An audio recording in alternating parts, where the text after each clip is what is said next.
My name is Olivia, and for years I lived in a bubble of luxury and privilege that most people could only dream of.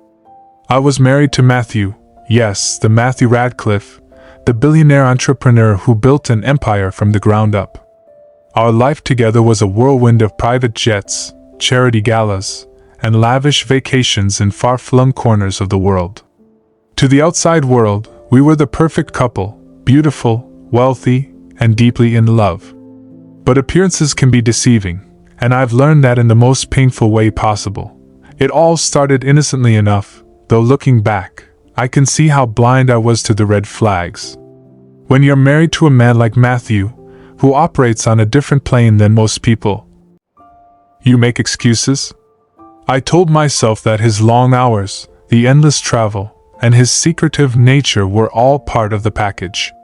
After all, a man who builds billion-dollar companies can't live by the same rules as everyone else. And I trusted him, or at least I convinced myself I did. For the first 5 years of our marriage, I thought I had it all. Matthew was charming, attentive, and generous. He never spared an expense when it came to making me happy. But I was also isolated in a gilded cage, unable to see the cracks forming in the foundation of our life. I had given up my career in art to support his business ventures, to be the doting wife society expected. We had a sprawling mansion, an army of staff, and a circle of influential friends. But there were things Matthew never talked about, parts of his life that he kept tucked away in the shadows. I should have known something was wrong when the whispers started. At first, they were quiet, almost imperceptible, drowned out by the noise of our extravagant life. A comment here, a strange look there.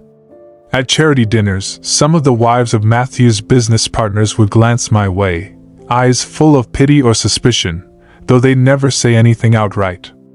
But gossip is an insidious thing. It starts small, like a whisper in the wind, but it grows until it's impossible to ignore. It wasn't until last year, on the eve of our 7th wedding anniversary, that the truth began to unravel. Matthew had been away on business, or so he said. He told me he was flying to Tokyo for a series of meetings that couldn't be rescheduled. That wasn't unusual. He missed anniversaries before, citing unavoidable work obligations. But something about this time felt different. He was distant, colder than usual. His messages were short, vague. And for the first time in our marriage, I felt a gnawing doubt in the pit of my stomach. That's when I started digging. It began with his phone. I never imagined myself as the type of wife who would snoop through her husband's things, but desperation has a way of changing people. Matthew was always careful, always guarded. But on that night, after too many glasses of wine and an aching loneliness that consumed me, I unlocked his phone while he slept beside me. What I found shattered my world. There were messages, hundreds of them, with a woman named Isabel. She wasn't just anyone, she was a stunning, dark-haired beauty, someone I had seen before at one of our events, though I hadn't paid her much mind at the time. The texts were intimate, affectionate. They told the story of a relationship that had been going on for years, hidden in plain sight. I confronted Matthew the next morning. I didn't want to believe it, but the evidence was undeniable. He didn't deny it either. He admitted to everything, Isabel. The lies, the deception. But what he said next left me reeling. Isabel wasn't just his mistress, she was part of a second life I never knew existed. Matthew had a separate apartment in Paris, where he lived with her for weeks at a time under a different name. He had another business, one I had no knowledge of, that funded this secret existence. I learned that he had been leading a double life for years, balancing his time between me and Isabel like some twisted balancing act. I didn't know what to do, who to turn to. The betrayal was too deep, too devastating. I loved Matthew, at least I loved the man I thought he was. But the man who stood before me was a stranger, someone capable of weaving an intricate web of lies for years without so much as a slip. How could I have been so blind? So trusting? Matthew tried to explain, as if there was any explanation that could make up for the destruction he had caused. He told me that he loved me, That Isabel was just a part of his life he couldn't give up, that it didn't change how he felt about me. But I couldn't hear him. All I could think about was the years I had wasted, the life I had built on a foundation of lies. I didn't leave him immediately. Maybe I was too stunned, too numb to act. Maybe I still hoped, deep down, that this was all some horrible dream, that I could wake up and everything would be back to the way it was. But the truth has a way of sinking in, seeping into every corner of your mind until there's no escape. In the weeks that followed, I watched as my perfect life crumbled. Friends who once envied me now pitied me. The whispers grew louder, and I could feel the judgment in every glance. I stopped attending the parties, the galas. I couldn't bear to face the world that had once adored us, knowing that our fairy tale had been nothing more than a facade. Eventually, I made the decision to leave. I packed my things and walked out of the mansion that had once felt like a dream but now felt like a prison. It wasn't easy. Matthew begged me to stay, promised me the world if I forgave him. But forgiveness wasn't something I could offer. Not anymore. Now I'm on my own, rebuilding my life one piece at a time. It's strange, starting over at 35, but I'm learning who I am outside of Matthew's shadow. I've picked up my art again, found solace in the brush strokes and colors that had once brought me so much joy. I don't know what the future holds, but for the first time in years, I'm looking forward to finding out. This is now once upon a story of how I loved a man who wasn't what he seemed, and how I survived the fallout. I don't regret the years I spent with Matthew, but I do regret the time I lost to his lies. If there's one thing I've learned, it's that love is complicated, and sometimes, the people we think we know best are the ones who surprise us the most.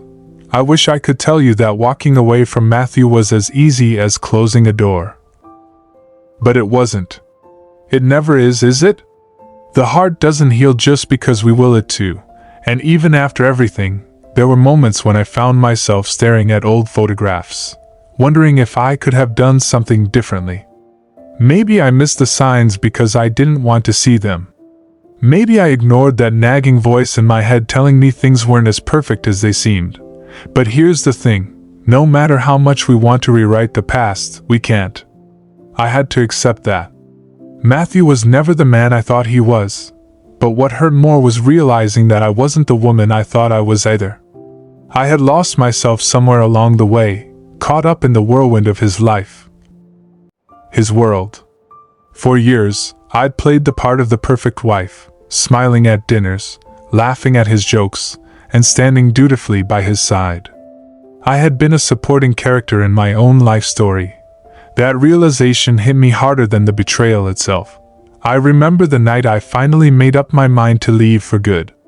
It wasn't dramatic. There was no yelling, no slamming doors. It was quiet, almost eerily so. Matthew had flown back from Paris, trying to patch things up as if a bouquet of roses and sweet words could fix years of lies. He sat across from me at the dinner table, his eyes pleading, his voice soft, rehearsed. But I was done. I couldn't even cry anymore. I was too exhausted to feel anything. I told him I was leaving, and for the first time, I saw something in his eyes that I hadn't expected, fear. Not the fear of losing me, no, I don't think he ever feared that. It was the fear of losing control. Control over me, over his perfectly compartmentalized life. In that moment, I realized how much power I'd given him, how much of myself I had surrendered to a man who didn't deserve it. I walked out that night with just a suitcase and a sense of purpose I hadn't felt in years. It was strange, but I felt lighter, as though I'd shed the weight of the life I had been dragging behind me. There was freedom in the unknown, in stepping into a world where I didn't have to pretend anymore. But don't get me wrong, it wasn't easy. Leaving someone you've spent years loving, even if they'd betrayed you, is never easy. There were nights when I woke up with a crushing sense of loneliness, staring at the ceiling of the small apartment I rented downtown, wishing things could have been different. The silence was deafening. The house I had shared with Matthew had been full of noise, staff bustling about, his business calls, the constant hum of people around us. But my new life? It was quiet. And in that quiet, I was forced to confront the woman I had become. I realized I didn't know her. For so long, I had been defined by my role as Matthew's wife, as someone who fit into his world. Now I was just Olivia, no last name that carried weight, no status, no grand title. It was terrifying. But it was also exhilarating. I had spent years standing in Matthew's shadow, but now I had the chance to step into my own light. The question was, who did I want to be? I started painting again, and for the first time in years, it wasn't just a hobby to pass the time. It was my salvation. Every brushstroke felt like a release, a way to pour out the anger, the pain, the confusion. I painted through sleepless nights, filling canvas after canvas with the emotions I couldn't put into words. It was messy and raw, but it was mine. And for the first time in years, I didn't care about perfection. I began to rediscover the parts of myself I had buried. I reconnected with old friends, people I hadn't seen since before Matthew. I found comfort in their familiarity, in the way they looked at me like I was just Olivia, not the wife of a billionaire. We laughed about things I hadn't thought about in years, memories from college, road trips we had taken, dreams I had once had before I gave them up for Matthews. But in all this growth, there was still the ache of betrayal, an ache that wouldn't just vanish. I had trusted him with everything, my heart, my life, my future. How do you move on from that? How do you learn to trust again when the person you thought you knew turns out to be a stranger? It's not an easy answer. Some days I still catch myself wondering what he's doing, whether he's with Isabel, whether he ever thinks about the life we had. But I've learned something important. Healing doesn't happen in a straight line. It's a messy, winding path, full of setbacks and small victories. Some days I feel strong, stronger than I ever have. And other days I feel like I'm falling apart all over again. But through it all, I've learned that I'm stronger than I ever gave myself credit for. I survived the heartbreak, the lies, the unraveling of the life I thought I knew. And now, I'm creating something new, something real. It's not the life I imagined, but it's mine. It's a life built on truth, on authenticity, on the parts of me that I had forgotten but am finally starting to remember.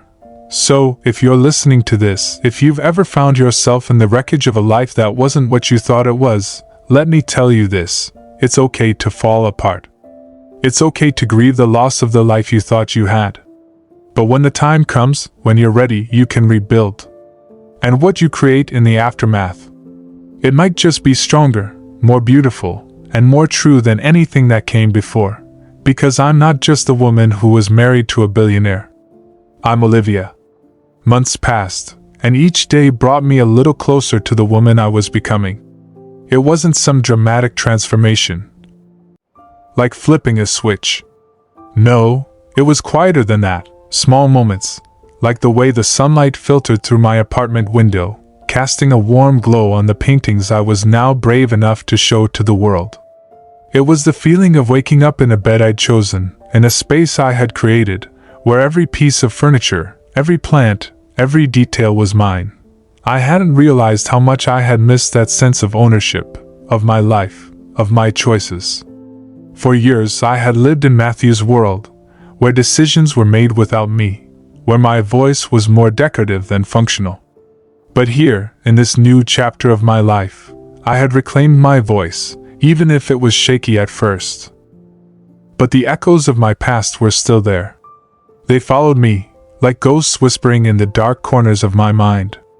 Occasionally, I'd get a glimpse of Matthew in the news, his face splashed across the business sections, still living his life of wealth and power. But now, when I looked at him, I didn't feel that familiar pang of longing or loss. I felt something else, something more complex. I felt pity. Pity for a man who had all the money and power in the world but was trapped in a prison of his own making. A man who couldn't be satisfied with one life, one truth. He needed two, maybe more, to feel whole. And that, I realized, was the greatest tragedy of all. Matthew was lost in a world he had built for himself. And no matter how much I had loved him, no matter how much I had tried to be enough for him, it would never have been enough. And that's the thing about loving someone who lives a double life. You think you're part of their world, but in reality, you're just one piece of a puzzle they're constantly rearranging. I was one version of the truth, but Isabel was another, and God only knows who else fit into the picture. The person I thought I knew was only a fragment, a carefully constructed mask, and once that mask fell, I saw the real Matthew, scared, insecure, and desperate to control everything around him. It was around this time that I met Sophie. She was a gallery owner, vibrant and full of life. And she had seen one of my paintings at a small exhibit I had entered. I hadn't even told anyone I was showing my work. It was a quiet step toward reclaiming a piece of myself, and I didn't expect much to come from it. But Sophie had a way of seeing the world, and she saw something in me. She reached out after the exhibit, inviting me to lunch. I hesitated at first, unsure if I was ready to put myself out there in any meaningful way. But something about Sophie felt safe, like she understood what it meant to start over, to rebuild from the ground up.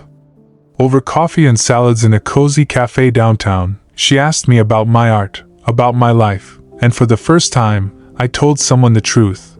I told her about Matthew, about Isabel, about the years I had spent living a lie, even though I hadn't known it at the time. And as I spoke, I realized that sharing my story wasn't as terrifying as I had imagined. It was freeing. Sophie listened without judgment, her eyes soft but not filled with pity. And when I finished, she smiled. "Olivia," she said, leaning forward, her voice warm, "there's a strength in you that you don't even realize. Your art, it's not just beautiful. It's alive. People need to see it." I was stunned. I had spent so long feeling invisible, feeling like I was nothing more than a shadow in Matthew's world, that I hadn't considered the possibility that I could stand out on my own. But Sophie's words sparked something in me, something I hadn't felt in years: hope. She offered me a spot in her next gallery show, and before I knew it, I was preparing for my first real exhibition. The idea terrified me, but it also thrilled me. I was stepping into the light. No longer content to live in the shadows of someone else's life. My art, my story, it mattered. The night of the exhibition, I stood in the gallery, surrounded by my work, and for the first time in a long time, I felt proud of myself. The room was filled with people, strangers, friends, even a few familiar faces from my old life. But it didn't matter who was there. What mattered was that I had made it. I had rebuilt something from the wreckage of my past, something real, something true. And then, as I stood there, sipping a glass of champagne and talking to a couple interested in one of my pieces, I saw him, Matthew. He was standing at the far end of the room, looking as out of place as a storm cloud in a clear blue sky. For a moment, our eyes met, and time seemed to stop. I hadn't seen him in over a year, not since the day I left. He looked the same, but different, older maybe, or perhaps just more worn out by the weight of the life he had chosen to live. I half expected him to come over, to say something, to try to pull me back into his world, but he didn't. He just stood there, watching, as if he was seeing me for the first time, and in that moment, I realized something. I wasn't the woman he had left behind. I wasn't the Olivia who had built her life around him. I was someone new, someone stronger, someone who had found her own way. Matthew turned and walked out of the gallery without a word. And I watched him go, feeling nothing but a strange sense of peace. I wasn't angry anymore. I wasn't heartbroken. I was free.